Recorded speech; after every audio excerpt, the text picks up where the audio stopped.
please welcome to Los Angeles, Sean Safreed.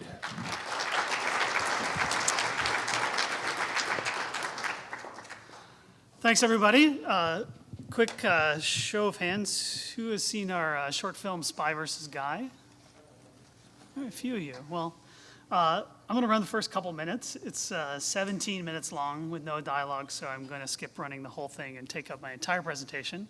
But I do want to run the first couple because it's actually pretty funny and a real testament to how good those guys are. This is actually the film that we created to try to test out BulletProof in a real-world scenario. So this was our first film to actually try the software in a beta form.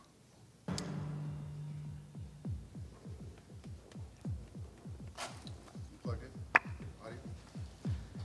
There's only a little bit of audio in here, so.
Chile Equatoria.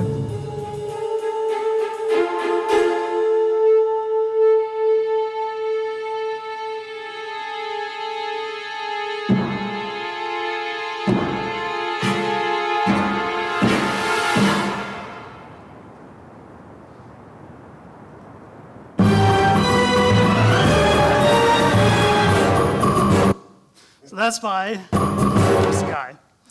I encourage you to go to Vimeo, check it out. It's a great little film. Done by Seth Worley, Aaron Winowitz. I had very little to do with that film except to help finance it. Pretty much we give Seth carte blanche to do something really funny, and then he comes back and hits it out of the park. So let me just really quickly, I'm going to switch to a keynote, and I've only got 3 slides because I only have really bit of information. That's how you spell my name. If you want to get in touch with me, it's sean@redgiant.com, or come up afterwards and talk to me. BulletProof, as Michael was saying, is a tool that we're just about to launch. In fact, just today, we declared RC 1.0 is going to be available next week, barring any other crazy circumstances. So I'm really relieved because it's been an 18-month journey to get this product done. Essentially, this is a tool that came out of our own filmmaking and essentially our needs to come up with something that consolidated a lot of the tools that we were already using. Something to do import and backup, something to track footage, something to allow us to do review really easily, something to do color correction, because we have great color correction tools, and something to give us delivery options for editors. And that's why we built BulletProof, and it's taken us about 18 months to get there, but that's what it's about. And I'm going to jump in a second and show it to you. 1.0 is a product that's a little bit limited. It supports Canon DSLRs, Nikon DSLRs, and GoPro Hero 2 and Hero 3 series cameras. More will be coming soon. Canon happens to be the camera that I use. Some of you may have seen me taking shots with my Canon. But we're definitely going to be expanding that. We have a system to be able to do more cameras, but there's really 3 components to doing camera support correctly.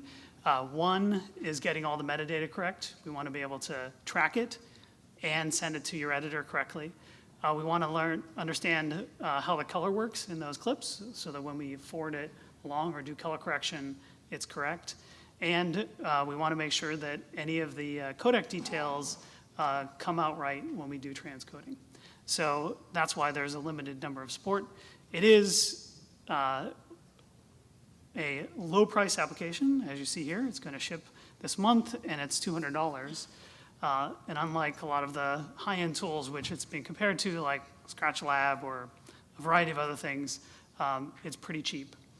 And if you get the beta, which you can still do now, and it will work, I think, through the end of August, but get the real 30-day trial coming next week. If you get the beta and you like it, you can use this coupon code, get BulletProof99, and you get it half off. So, because we love LACPUG, you guys can use that code next week when we ship. So that's my entire set of slides. I'm going to switch over to BulletProof now. So this is the application. What we try to do is actually build an app that works the way it looks. A lot of applications, and I particularly find the Avid bananas in that they have palettes everywhere. We've tried to really constrain that into a workflow where you work from the left on import and you go to the right and you're doing your exports. One of the things we've tried to do is make it really easy to bring it in. Here I have clips that I'm showing in thumbnails. I've just selected a few of these. I could click this nice, easy to select button and say, sure. Is that a little better? Okay. I could bring in all these clips. I could bring in an entire card's worth of media as well. We will essentially, when you grab a folder, grab a card's worth of media, we actually grab everything on the card, meaning everything from the DCIM folder typically on down, which means that you're getting all of the metadata, you're getting the entire card structure onto the disk. For my demonstration, I'm not going to do that because I only want to make this quick. But it's the preferred way to work, because if you ever need to put that card back into its original format for whatever reason, it's always great to know that you've got all of the data there. So let me just start this. I've selected a few clips that I just shot as some B-roll. I've got some metadata presets in here, and I'll go into that in a second. And I've got some keywords that if I switch over here, you can see I've just added some information about this. So I can do that all in import. And if I had a color preset that was appropriate for these clips, I could apply that as well. So let me just start that. As soon as I do, it moves me to the most recent import. It shows me all the clips that I'm bringing in. And then in the background here, you can see that this current activity status is going on. And it will go away eventually and just hide itself. But essentially, it's copying all the clips. Now, I don't have to wait for this. I can double click, start to play this back. I can hit set ins if I wanted to. I could set outs, do that sort of thing. If I wanted to, I can hit JKL at any point. If I want to move these endpoints, I can just drag those. I can scrub really quickly through clips. I want to check things. One of my favorite features, and one that I really insisted on, was the ability to do actual size. So this is giving me a real one-to-one view of every pixel in this particular clip. It will work on up to the 4K 15 frames a second media on a GoPro. I really like to be able to work in this specific mode to be able to see exactly whether I got focus or not.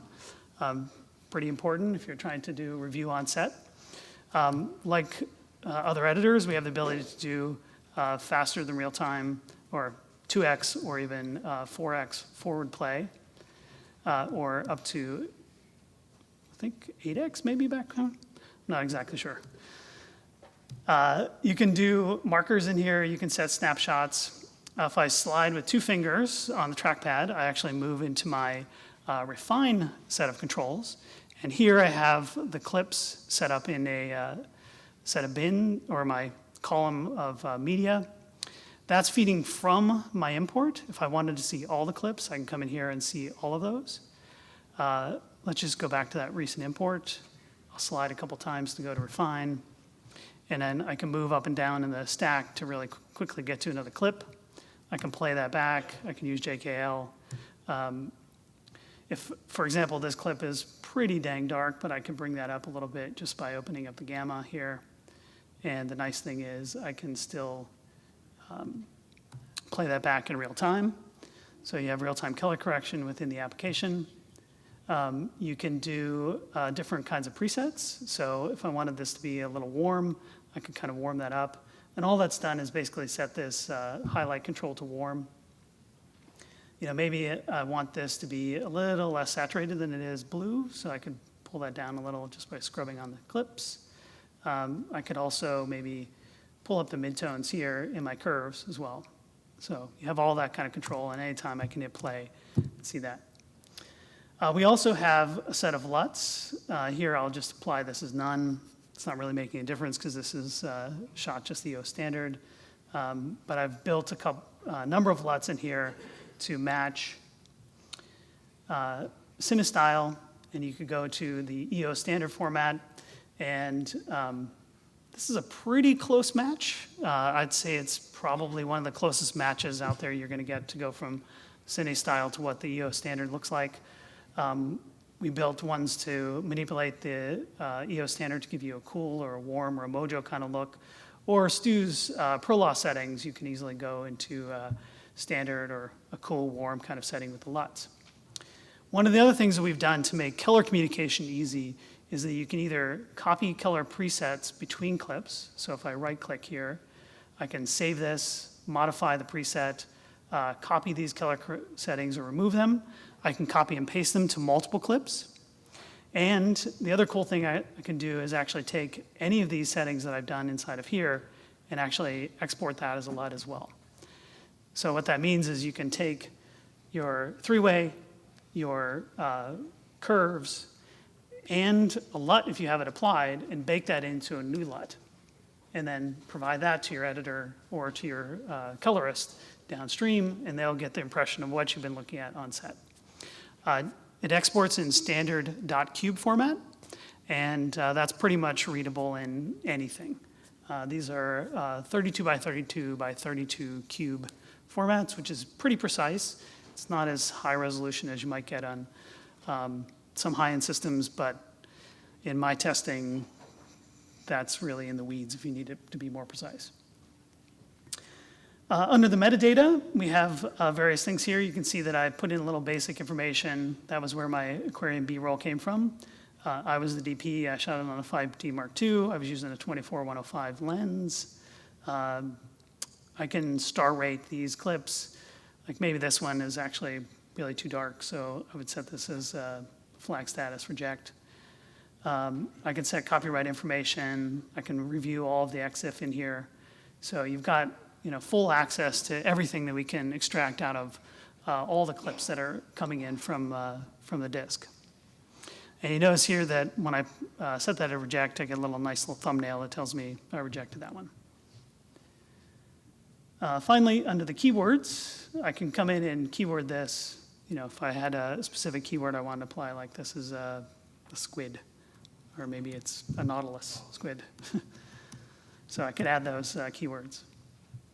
And then finally, under export, we've got a way to export all the clips that you want to. So let's say I want to export all the ones but this rejected, and I wanted to go using the original time code. I know these are 5D Mark II, so I'll just use continuous. If I wanted to, I could come into my little extra settings here and actually set the value for the time code start. I can change the frame rate, and all this is doing is actually resetting the rate for the clip. So if you wanted to do kind of 2997 on 2396 for a slow-mo, or conform 5994 to 2396 for a 2.5 times slow-mo, you could do that. It's not changing the audio. All it's doing is setting a flag in QuickTime saying, play this slow. It's convenient. Most of the time you're going to conform later, but sometimes you want to just conform a bunch of clips to be the right format. The other thing we've set up in this panel to make it easy, to make it simpler for that guy back there that had to deal with clips the third down the line, he's a poor bastard to have to deal with that crap. We've tried to set it up to make it really easy to deal with multiple different formats on output and set up groups of exports so that you can do this once and not get it wrong. So if you wanted to export just your original data, we can embed the data into the clips that we are copying from your originals. So we don't touch the original files, but what we're saying is we're not going to transcode them. We're just going to copy them. For a 5D Mark II, we're going to put in a timecode track. And in the case of something like Premiere that reads XMP data, we're actually going to embed all of the metadata that you've put in BulletProof directly into that file. Now, this only works in Premiere. Maybe in the future we'll have that in other applications. But if you're not using Premiere, we also have the ability to save that metadata out as Final Cut X, Final Cut 7, or Premiere Pro format. You can do file name changing and set the destination and create proxies, or if I wanted to, maybe I just wanted to create dailies in, say, 480p format. So this is a really easy way to build sort of creating masters, creating dailies, and then I can just come in and create a group, like masters and dailies, and be ready to go. All I have to do is say start export, and it will start putting it into the various folders here on the desktop, or I can do it to the dailies folder. Maybe I'll start this export to see in the background again. This is creating those exports, and anytime I don't have to wait for that, I can come back into my organized group, go into the clips, and you can see that actually it's done a move of the recent imports to a new playlist called recent exports, and it gives you a little output telling you it's done one export on these clips. So let me just stop that because I want to do one other thing before we go. Come on, activity status.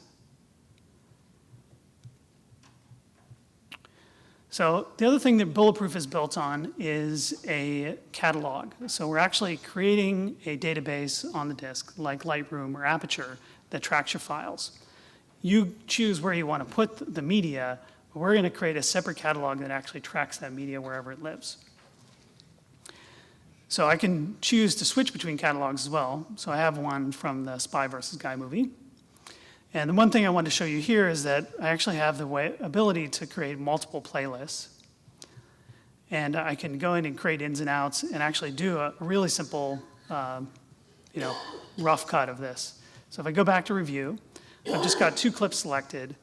On the first clip, I've already done an in and out. On here, on the second one, I've already done an in and out. So if I select both these clips and I hit play, it respects the fact that I've got this loop going, but it loops across the selection. So in this case, if I had multiple clips, I could set them up in a cut, play them on set for the director or the DP to review, and get an idea of whether, scene 1 matches the scene 2, matches the scene 3, or your takes are the right takes that you were looking for in context with a color correction, and not have to worry about, did we get that media? All that is doable within BulletProof. You can also see I've got circle takes here, and I can easily set those for any of the clips just by right-clicking on this. So that's a really easy way to do it. It is pretty limited right now. It's not doing subclipping. All it's doing is taking an individual clip, setting a set of ins and outs, and letting you play those in sequence in a playlist or in a selection that you make inside of the organized view. It doesn't do subclipping. So if you had a very long take and you wanted to cut it up, we're not doing that yet. We will in the future, but right now it is just built to do a very simple kind of edit on in the review view or in the refined view. So that's BulletProof. So thanks, Sean Safreed. Thanks, everybody.